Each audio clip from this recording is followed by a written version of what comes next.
नमस्तेऽस्तु महामाये श्रीपीठे सुरपूजिते शङ्खचक्रगदाहस्ते महालक्ष्मी नमोऽस्तु ते। नमस्ते गरुडारूढे कोलासुरभयङ्करी सर्वपापहरे देवी महालक्ष्मी नमोऽस्तु ते। सर्वज्ञे सर्ववरदे सर्वदुष्टभयङ्करी सर्वदुःखहरे देवी महालक्ष्मी नमोऽस्तु ते। सिद्धिबुद्धिप्रदे देवी भुक्तिमुक्तिप्रदायिनी मन्त्रपूते सदा देवी महालक्ष्मी नमोऽस्तु ते।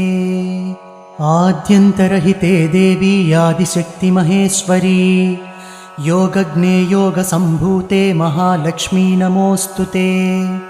स्थूलसूक्ष्ममहारौद्रे महाशक्ति महोदरे महापापहरे देवी महालक्ष्मी नमोऽस्तु ते।